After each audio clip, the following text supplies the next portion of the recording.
Kita melihat ya, dari krisis, sektor perbankan di US ini, itu menjadi satu resiko yang sekarang, kita semua harus, cermati sebagai, investor ya.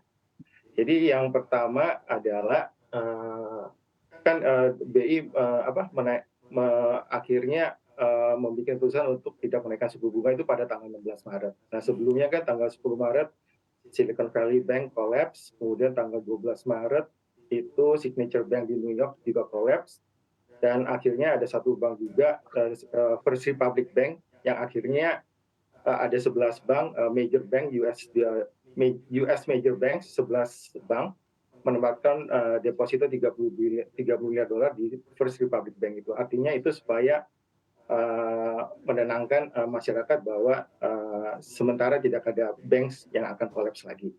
Nah, jadi kalau kita melihat rentetan dari dua bank yang sudah gagal dan satu bank yang akhirnya harus ada deposito 30 miliar dari 11 bank itu menunjukkan bahwa ke depannya sektor perbankan di Amerika ini kemungkinan ada credit tightening ya. Nah, dengan adanya sentimen credit tightening yang memang kemudian akan terjadi dalam beberapa bulan ke depan, itu sebenarnya bisa menjadi substitusi dari kenaikan the Fed rate ya.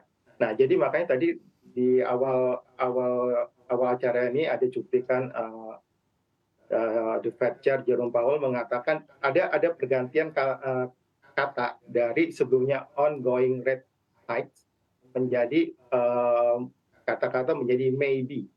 Artinya adalah bahwa kenaikan the Fed rate ini kemungkinan sudah mendekati peak-nya. Jadi kemungkinan kalau pasar masih melihat ada kemungkinan satu lagi Fed rate hike 25 bips di bulan Mei.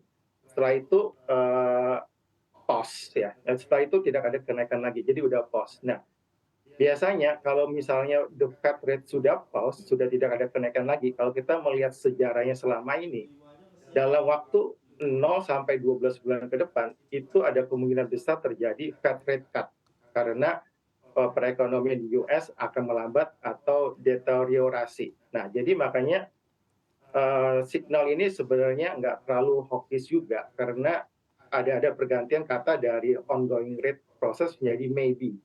Kemudian kalau kita perhatikan juga statement dari Ibu Janet Yellen kemarin yang testimoni di depan Kongres, itu juga sebelumnya ada kata-kata kalimat US Bank is sound, tapi kemarin malam itu US Bank is sound itu sudah nggak ada.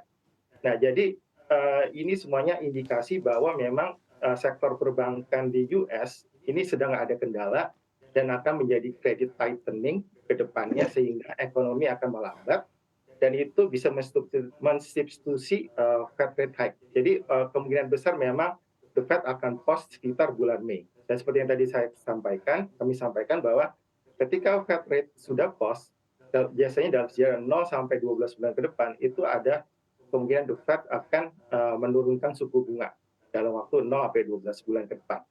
Jadi kami melihat itu akan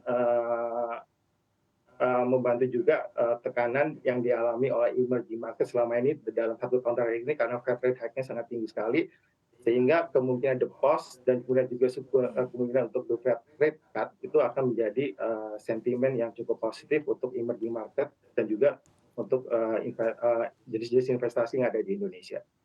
Oke, oke, baik. Pak Herman, mengamati kondisi yang ada dan juga langkah upaya penanganan begitu ya dari kejatuhan bank-bank di Amerika Serikat yang bisa dikatakan juga bank yang cukup besar begitu di Amerika Serikat, sebetulnya upaya penyelamatan yang mana juga dilakukan oleh pemerintah Amerika Serikat, apakah menambah confident di pasar sendiri dan apakah Anda melihat indikasi tersebut? Ya, jadi kalau kita melihat sebenarnya masih ada concern mengenai bank rush di US sih sebenarnya. Jadi kayak kemarin itu stok-stok perbankan di US itu masih mengalami tekanan lagi. Jadi memang tidak bisa dalam waktu seminggu 2 minggu selesai, tapi kita harus bersabar melihat perkembangan perkembangan yang terjadi di US dan bagaimana reaksi pemerintah US dan juga The Fed dalam menangani ini. Tapi kami melihat The Fed dan pemerintah US dalam seminggu 2 minggu terakhir sudah sangat cepat ya ketika Silicon Valley Bank collapse dan Signature Bank juga collapse, itu mereka sudah langsung bergerak cepat, sudah meluncurkan juga ada yang namanya Bank Funding Term Program, yang itu di mana bank-bank mid-size itu bisa mendapatkan loan dari the Fed dengan menempatkan aset-aset yang high quality seperti US Treasury dan MBS di the Fed. Jadi kelihatannya memang sudah sangat cepat karena mereka juga telah belajar dari beberapa krisis selanjutnya. Sementara kami melihat cukup cepat, tapi kita akan selalu memonitor perkembangan depannya bagaimana. Herman, dengan adanya krisis bank di Amerika Serikat, apakah juga secara instrumen investasi khususnya saham ataupun kinerja harga di sektor finansial dalam negeri juga banyak terpengaruh, Pak Herman? Ya, terima kasih Pak Bram. Jadi begini ya, kalau kita melihat dari kira-kira tanggal 9 Maret sampai 13 Maret pada saat SVB Bank collapse, kemudian Signature Bank juga collapse, itu memang ada kami melihat ada foreign outflow dari the top 4 big banks di Indonesia ya. Tapi setelah tanggal dari 10 sampai 13 kemudian masuk ke minggu selanjutnya, itu kami sudah melihat kembali bahwa ada foreign inflow kembali yang membeli big four banks itu, karena memang pada dasarnya perbankan kita itu sehat ya secara general. Jadi capital adequate ratio kita masih sekitar 25,9%, loan to deposit ratio masih sekitar 82% di atas. Jadi liquidity masih banyak, capital adequate ratio masih banyak, masih solid. Jadi memang, dan juga Indonesia itu masih dalam mid business cycle.